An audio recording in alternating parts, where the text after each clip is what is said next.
Thank you for watching, liking, commenting, sharing, and subscribing right now. This is Ryan, or as he's known on Twitter, at Hawaii. How the heck did you get that?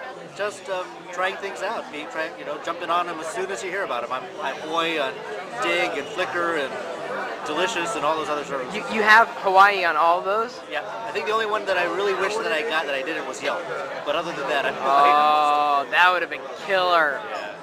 So is that a part of your business, or is that just more of a personal thing? I'm just a dork, middle-aged dad actually, but definitely passionate about Web 2.0 and social tools. I used to run a dial-up bulletin board, and this is sort of the extension of that. This is oh, really? Comes to, yeah. What software do you use? It was a Mac dial-up bulletin board, so I used a software called Hermes.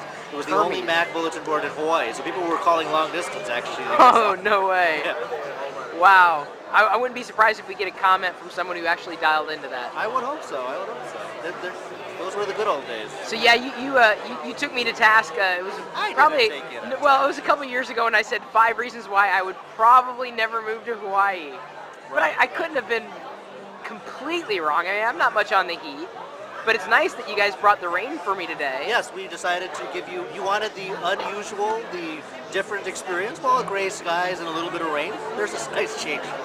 Well, I figured, it was pretty impressive to me that, Tracy Taguchi had set up this tweet up. Yeah. We had about 35 people RSVP yes, 35 maybe.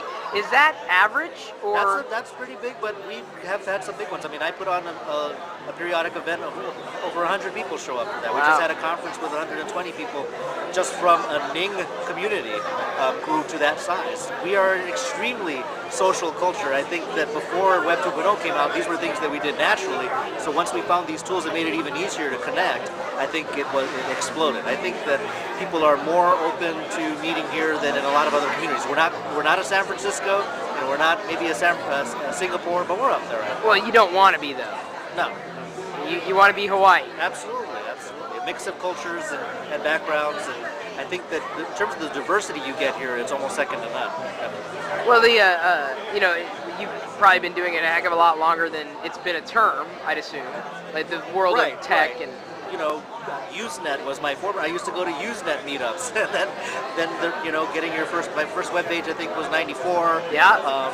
Netscape 1.1n was the hottest thing. So I love going down memory lane, but I also felt even back then that what technology would do better than anything else was not sell you something, and was not necessarily even being the online dictionary, but really to connect people and build communities, and that's definitely what we're seeing.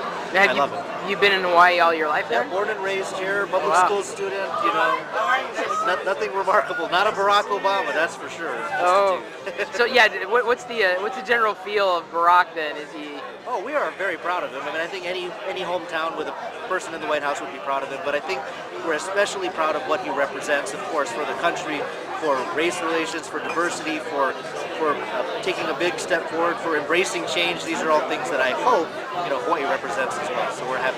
What's the general feel like, well, at least the term social media here in Hawaii? Is it largely geeks, or is it kind of grown beyond the geeky nature of, what is the internet? I think we're seeing it same as anywhere else, that now businesses are getting involved. We have small restaurants on there as well as the big hotel chains. But I think that it's still largely a geeky thing. You still have to explain to somebody sometimes what Twitter is, even though CNN's on it, even though Oprah's talked about it. But I think that it's just another platform. I think the social media, people can see the benefits to a business.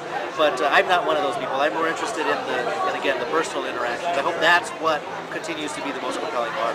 Well, it seems like Hawaii's got the personal interactions kind of wrapped up, as you said, the social nature of Hawaii in general. We did Twestival, the Global Twestival was a fundraiser. We did $7,000 here with 2 weeks of Whoa! planning. Travelocity did a vote online. We all got the Twitter people and the Facebook people to vote. So now the gnome from Travelocity is walking around now. You two should meet. I know. The gnome is here, but he's on another island. On Kauai, yes. Right. But that was awesome. So if there is an island, well, you may be a little biased since we are on Oahu. That's not true. Okay. So what would be the one island if someone were to visit? Which one would you I think that Honolulu is your best bet for your first visit, simply because there's everything here. You've got the resorts, the amenities, the hotels, and you've got beautiful hikes and waterfalls and stuff. So for a beginner, Oahu is a good place. But if you want to get away from what people say is the tourism stuff, you want to get away from all of that, Big Island is my favorite island. extremely rural. All the other islands combined could fit on the Big Island, so it's big by Hawaii standards, not big for anyone else, but big for us. But you've got volcanoes, you've got beaches, you've got deserts, you've got snow, you've got everything. So Big Island would be where your next trip could be. I would start on Oahu just because you could catch a bus anywhere and you have internet access everywhere. So that's important. Internet access is absolutely important. Well, I have to make the disclaimer because of the way the light is recording in this video. In the video you look more white than I think you actually are. I'm a little brown, a little yellow. Yeah. Japanese, Native Hawaiian mix, but like I said, everybody here, I think on the mainland you call it like mutts or mixed or whatever. We call them poi dogs. We're all poi dogs. Poi dog? Yeah. That's sort of, you're not all, you're a whole mix of things. My birth certificate has, I think, 9 list things on it, Spanish and Norwegian, all kinds of stuff. Oh wow. It's a mess. Wow. Do you have anything to say to the world in relation to Hawaii? Well, aloha. Please come to Hawaii. Times are tough everywhere. We have a recession here as well, but that means great deals. Now locals are starting to stay in Waikiki too because we can finally afford it. But there is much more to Hawaii than what you see on postcards and what Hawaii 5.0 showed you. So come and see the real experience. Follow Chris and see the real stuff. All right. Thanks, Ryan. My pleasure.